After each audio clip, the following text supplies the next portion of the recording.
दिनै बिटिसिनि दानि CEM मानगोनां प्रमद बर' बिथांसिम मोनसे सोंथि आंनिफ्राय बे बिटिआर पिस एकर्डनि मिनिंआ मा बे बिटिआर पिस एकर्डनि मिनिंजों रिलेटेड खालामनानै नोंथांनि बे दैदेननाय गभर्नमेन्टआ बेसेबांखिनि खामानिखौ मावफुंनानै जों रायजो राजानि सिगाङाव दिन्थिफुंनानै होनो हाखो हायोब्ला नोंथाङा जोंनो फोरमानखौ हो फैबाय थानाय समाव नोंथाङा हो। बाथ्राया सैथो हाग्रामाया दा बिनिया 10टा MCLA दङ 10टायावबो बिसोरो जेनजोबो बेखौ लानानै हाग्रामाया नेशनेल पलिटिकेल पार्टिजों मार्च आप जानायनि थाखाय सावरायगासिनो दङ। आं बर' हारिनि खौसेथिनि सार्थआवहाय हाग्रामाखौ दाखालिबो नोंथांमोननि मिडियानि गेजेरजोंनो बे बाथ्राखौ बुंखाबाय UPPL आव फैयोब्ला जों बिथांनो देबोरगाव समस्थिखौ हगारना होगोन आरो मोनसे खोथाखौ आं एड खालामनो गोसो जाबावदों हाग्रामाया इरिगेसन डिपार्टमेन्ट आरो PWD डिपार्टमेन्टआव बहुत आद्रा खामानि मावनाय दङ गतिके बे बिथाङा फैयोब्ला इरिगेसन डिपार्टमेन्ट आरो EM डिपार्टमेन्टनि EM होनो थाखाय जोंनि UPPL दोलोआ राजि जेराव जोंनो सरकार बानायखागोन मानव गेदेर प्रमद बर' बिथाङानो चिफ जाखागोन मानव गेदेर प्रमद बर'नि बिथांनि सिङावनो थानानै बिथाङा गावनि आद्रा जानाय खामानिखौ लामा सामानि खामानि आद्रा जानाय दलां हाजार दलां आद्रा खालामनानै गालांदों आरो इरिगेसन डिपार्टमेन्टखौ बिथाङा हाजार माने आद्रा खालामनानै गालांदों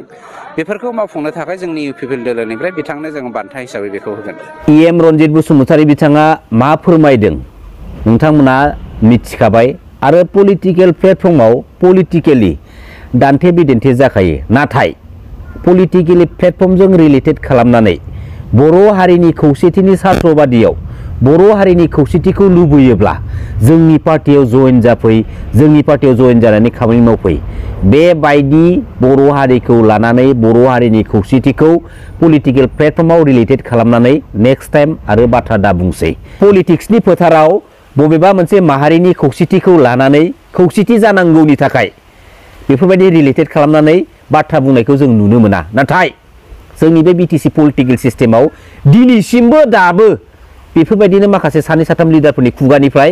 बर' हारिनि खौसेथिनि थाखाय जोंनि पार्टियाव जयेन जाफै जोंनि पार्टियाव जयेन जाफैनानै खामानि मावफै दा जोंनि बर' हारिनि खौसेथिनि थाखाय बबेबा मोनसे पलिटिकेल पार्टियाव थांनानै जयेन जाहैनांगौ बाध्य जानानै फैयोब्ला जयेन जाहैब्लासो जोंनि बर' हारिया खौसे जागोनखौ बिथांमोना जुदि फोरमायोब्ला दिनै मा सिचुएसनाव दं जोंनि बे BTC पलिटिकेल सिस्टेमा मा सिचुएसनाव दं मा सिचुएसनाव दं दिनै बर' हारिनि खौसेथिनि बाथ्राखौ लानानै बे BTC पलिटिकेल सिस्टेमाव रिलेटेड खालामनानै बाथ्रा बुंनांगौनि मा दरखार दङ दिनै बुहुमनि साफ्रोमबो बर' फिसाफ्रा खौसेथियानो दंखायो मोनसे प्लेटफर्मावनो दंखायो नाथाय फार्स्ट अफ अल जोंनि हारिनि दानि जेसेबांखिनि A to Z पलिटिकेल लिडारफोर दङ हायोब्ला नोंसोरसो गावजों गावनि गेजेराव पलिटिकेलि इउनाइटेड जानानै जोंनि बे BTC पलिटिकेल सिस्टेमखौ सालायलांनो नाजा नाथाय नोंसोरनि बे पलिटिकेल गेमनि गेजेराव जोंनि बर' हारिखौ बर' माहारिखौ रिलेटेड खालामनानै खौसेथिनि बाथ्राखौ गेजेराव दोननानै बाथ्रा दा बुंसै मिथिबाय मोनफ्रोमबो जेंना जेथोनि गेजेरजों जोंनि हारिनि मोनफ्रोमबो अलखदनि समाव खैफोदनि समाव बुहुमनि साफ्रोमबो बर' फिसाफ्रा जोंनि बे बर' माहारिखौ बासायनो थाखाय जेब्लायबो गसंथाबोदों बायदिसिना समनि बायदिसिना सिचुएसननि गेजेरजों गसंथाबोदों नाथाय जोङो जोंनि हारिनि प्रब्लेमनि समाव जोंनि हारिनि अलखदनि समाव नोंसोर बायदि माखासे लिडार पलिटिकेल लिडारफोरखौसो जोङो मोना मिथिबाय नोंसोर बै समाव खारखुमानानै सिरिसो थायो बबे डिस्ट्रिक्टआव मा जादोंलै बबे डिस्ट्रिक्टआव मा जादोंलै सोरबा बर'फोरा माने बुथार जाबाय नामालै दानथार जाबाय नामालै न' सिङाव नोंनि बे AC रुमनि न' सिङाव थानानै नोंसोरो बेफोरबायदि खबर लाग्रा दङ आरो दंमारो बेफोरबायदिनो जोंनि हारिनि अलखदनि समाव जोंनि रायजो राजाफ्रा नांगौनि समाव सोरबा पलिटिकेल लिडारखौ जोङो आखाइ फोलाव हरो जे हागोन नामा बेफोरबायदि एसेला जोंखौ हेल्प खालामनो नाथाय बिसोरो खिफियाबो गुजुआबो सिरि थायो नाय बुहुमनि साफ्रोमबो बर' फिसाफ्रा खौसेयानो दङ नाथाय नोंसोरनि बेफोरबायदि पलिटिकेल प्लेटफर्मनि गेजेरजों जोंनि बर' माहारिनि खौसेथिखौ रिलेटेड खालामनानै माबा मोनसे गाज्रि बारहावा सोमजिहोनो नाजानाय माबाफोर जुदि थांखि दङब्ला बे लामानिफ्राय गोजानाव थाखायोब्ला मोजां जागोन लोगोसे फैबाय थानाय समाव जोंनि बर' माहारिनि खौसेथि खालामनांगौनि थाखाय बे जोंनि पलिटिकेल प्लेटफर्मनि गेजेरजों बाथ्रा बुंबावोब्ला बा बाथ्रा बुंनायजों खोनायोब्ला सोनखारिनाय जागोन आं सिदा बुंखाबाय खारन नोंसोरो हायोब्ला हाग्रामा महिलारि सारानो बुं प्रमद बर' बिथांखौनो बुं नोंसोरो जेसेबांखिनि पलिटिकेल लिडार दं जोंनि हारिनि गेजेराव नोंसोर हायोब्ला पलिटिकेलि इउनाइटेड जानानै जोंनि बे बिटिसि पलिटिकेल सिस्टेमखौ सालायनो नाजा। दिनै स्पेसियली मोनसे बाथ्राखौ आं बुंफिननो सानदों बे भिडिअनि गेजेरजों, जाय एनडिबि ब्रादार्समोनखौ लानानै बिटिआर पिस एकर्डखौ खालामनाय जादोंमोन, बे बिटिआर पिस एकर्डनि उनावहाय मानगोनां प्रमद बर' बिथां, मानगोनां गबिन्द बसुमतारी बिथां, मानगोनां रनजित बसुमतारी बिथांमोना जोंनि बिटिसि पलिटिकेल सिस्टेमाव एन्ट्रि मारिनानै साफा साफा लिडार जानो हादों। आरो दा समाव मानगोनां गबिन्द बसुमतारीया बिटिसिनि दानि डिपुटि चिफ आरो मानगोनां रनजित बसुमतारी बिथाङा दायो इएम। दा स्पेसियली आं दिनैयो एनडिबि ब्रादार्समोननि रिहेबिलिटेसननि बाथ्राखौ फिन रायखांफिननाय जागोन। दिनैयो डिपुटि चिफ मानगोनां गबिन्द बसुमतारी बिथां, इएम मानगोनां रनजित बसुमतारी बिथां, दिनैयो नोंथांमोनखौ आं मोनसे बाथ्रा खावलायगोन, नोंथांमोननि दैदेननाय बे गभार्नमेन्टआ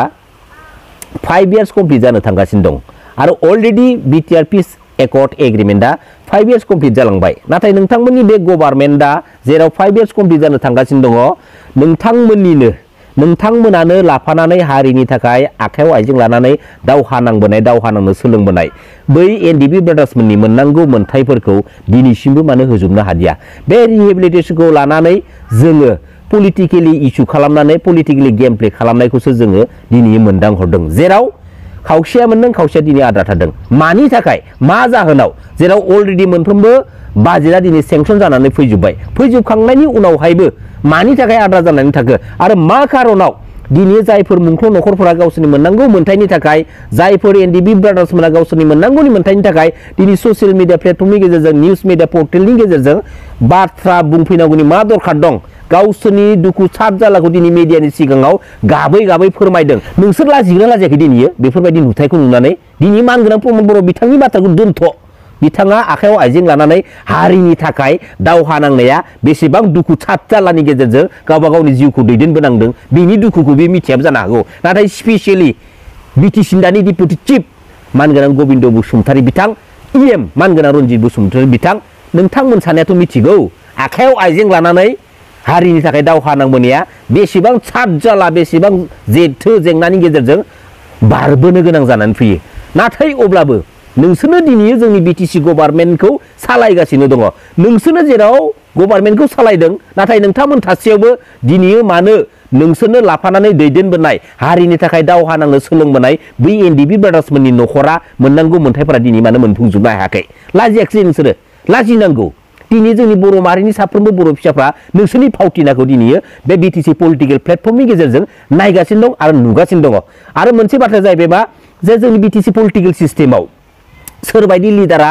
फैबाय थानाय आपकामिं 2025 बिटिसि बिसायख'थिनि गेजेरजों देरहानानै बिटिसि गभार्नमेन्टखौ सालायनो सुबिदा मोनगोन, बेयो जाबाय रायजो राजानि आखायावसो। दिनै गासैबो फावथिना, गासैबो सावगारिखौ दिनै बुहुमनि साफ्रोमबो बर' फिसाफ्रा दिनै मिथिजोब्बाय, जेराव स्पेसियली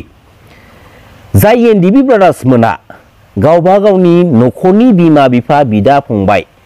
गासैखौबो गारनानै हारिनि स्वार्थबादिनि थाखाय गावनि बेसेन गोसा जिउखौ हारिनि थाखाय दान होखानानै आखायाव आइजें लानानै दावहा नांदोंमोन। दिनै फैयै बेसेबा गोलाव समनि उनाव 2027 जानुवारि बिटिआर पिस एकर्ड एग्रिमेन्टनि गेजेरजों फैदोंमोन। नाथाय जेरैबायदि एग्रिमेन्ट खालामनानै, जेरैबायदि बान्दोखौ गोरा खानानै एग्रिमेन्टखौ खालामना लाना फैनांगौमोन, बेफोरबायदि जादिया। गुदिनिफ्रायनो गुनजेत अरखाबोदों बे बिटिआर एकर्डआबो, जायनि थाखाय दिनैयो जोंनि दानि गभार्नमेन्टनि लिडारफोरा गोसोबायदि बाथ्रा बुंनो, गोसोबायदि खामानि मावनो हाया। जेराव दिनैयो डिपुटि चिफआ जोंनि बिटिसिआव मा स्टेन्डार्ड दं, दिनै इएमनि पावारा बबे मोनसे स्टेन्डार्डआव दं? स्टेन्डार्ड दं माबा मोनसे, just for deputy chief, just for EM, सिदा इएमनि, सिदा डिपुटि चिफनि, नाथाय जेबो मोनसे पलिटिकेल स्टेन्डार्ड गैया। बेफोरबायदि स्टेन्डार्ड गैयै जायगायाव थानानै बे पलिटिकेल प्लेटफर्मनि गेजेरजों जोंनि माहारिनि माखासे जेंना जेथोफोरखौ सुस्रांलांनो सानदों नामा नोंसोरो? जायनि थाखाय दिनैयो नोंथांमोननि दैदेननाय बे गभार्नमेन्टआ 5 इयार्स कमप्लिट जालांनोसै। जोंनि बर' हारिनि बिखायाव थानाय जाखिनि जेंना जेथोफोर, बै माखासे जेंना जेथोफ्रा एसेब्लाबो बे बिटिसि पलिटिकेल सिस्टेमनि गेजेरजों सुस्रांनानै लानो हाथावना जेंनामोन, नाथाय बैफोरखौबो दिनै सुस्रांना लानो हादिया। आरो मोनसे बाथ्राया जाहैबाय, दाखालि 17 फेब्रुवारि आसाम एसेम्ब्लिया बिटिसि एसेम्ब्लियाव फैनानै बाजेट सिजन खुंफुंनायखौ लानानै जोबोद इन्टारेस्टिं बाथ्रा फोरमायदों नाथाय स्पेसियेलि जारिमिनारि बाथ्रा बुंदों ना जारिमिन नाथाय जोंनि थाखाय जारिमिन नङा बेयो बे स्टेटनि आसाम स्टेटनि थाखायसो बेयो मोनसे जारिमिन जेराव गोजोन फैबाय होनना बुंबाय थादोंना बिटिआर एकर्डनि उनावहाय गोजोना फैमारगोन ना फैमाराखै बेखौ बै सेन्ट्रेल गभर्नमेन्ट इन्डिया गभर्नमेन्टनो फोरमायना होनांगौ फोरमान होनांगौ जायनि थाखाय बेफोरबायदि खामानिखौ बाध्य मावनो गोनां जानानै फैदों स्टेटआबो जोंनि बिटिसिआव फैनानै बेनो जाबाय मोनसे पलिटिकेलि गेम आरो बेनि गेजेरजों गोबां रोखोमनि गोबां बाथ्रा बुंदों जे सेपारेट स्टेटखौ दोनथ'नानै अट'नमास जेसेबांखिनि काउन्सिल दं बेखौ आरो बांसिन गोहो गोरासिन खालामनानै बेफोरबायदिनो मिलिजुलि थानायनि बाथ्राखौ बुंदों बे आसाम स्टेटआव जागोन रायजोफोर मानिगोन बिसोरो मालाबो मानिया आंथ' स्पेसियेलि मानिया आलादा रायजो बड'लेण्ड सेपारेट स्टेटखौ मावफुंनानै जों लानो हायागौमानि बेफोरबायदि सिस्टेमखौ मानिया आरो जेब्ला समसिमहालागै आलादा रायजो बड'लेण्ड सेपारेट स्टेटखौ जोङो सोरजिनानै लानो हाया बेफोरबायदिनो जोङो पलिटिकेल प्लेटफर्मनि गेजेरजों गादब जानानै डमिनेट खालामजानाय जों थाबाय थानांगोन सोरनि थाखाय जोंनि हारिनिनो बैफोरबायदि माखासे जायफोर लिडारफोरानोखि बै गुबुन हारिनि सामसागिरि जानानै रांनि थाखाय दालालगिरि जानानै जोंनि माहारिनि माखासे बर' फिसाफोरनि बेसेनखौ फानो बिसोरो बैसोरनि थाखाय जोंनि हारिजों लोगोसे जोंनि माहारिनि इयुन जेनेरेसनाबो बे आसाम स्टेटनि पलिटिकेल सिस्टेमनि गेजेरजों डमिनेट खालामजानानै सालायजाबाय थागोन रायजो राजा नोंथांमोन गोसोआव लाखि दिनैयो बर' हारिनि खौसेथिनि सार्थबादियाव बबेबा मोनसे पलिटिकेल पार्टियाव जइन जानानै खामानि मावफै बे बाथ्राखौ एखेबारे गनायथाव मोनाखै आङो आरो फार्स्ट अफ अल जोंनि माहारिनि खौसेथिखौ लानानै पलिटिकेल प्लेटफर्माव एक्सुअलि हायोब्ला अननानै बाथ्रा दा बुंसै खारन जोंनि बर' माहारिनि साफ्रोमबो बर' फिसाफ्रा जों मोनसे फिरफिलानि सिङावनो दंखायो पलिटिकेलि नोंसोर पलिटिकेल प्लेटफर्माव माबोरै डिबेट खालामलायबाय था बेवहाय जोंहा बुंनो गोनां बाथ्रा गैया नाथाय बर' हारिनि खौसेथि खालामनांगौनि थाखाय खौसेथिनि सार्थबादियाव जोंनि हानजायाव फैनानै खामानि मावफै जोंनि हानजायाव थानानै बर' हारिनि खौसेथिनि खामानि मावफै दिनैयो बे बर' हारिनि खौसेथिनि बाथ्राया माबोरैहाय गेजेराव एन्ट्रि मोनखो माबोरैहाय गेजेराव एन्ट्रि मोनखो जाहोना मा थियाव मोनसे स्ट्रंलि रिक्वेस्ट जोंनि हारिनि गेजेराव जेसेबांखिनि पलिटिकेल लिडार आरो लिडारफोर दङ जोंनि बर' माहारिनि बर' फिसाफोरखौ बे पलिटिकेल प्लेटफर्मजों रिलेटेड खालामनानै पलिटिकेलि गेम प्ले इस्यु खालामनो नाजानायनिफ्राय गोजानाव थायोब्ला मोजां जाखागोन बेखिनिखौ आङो गुरैयै खावलायहरनाय जाखाबाय गोजोन्थों खुलुमबाय जै बर' हारिनि जै बर' बिमानि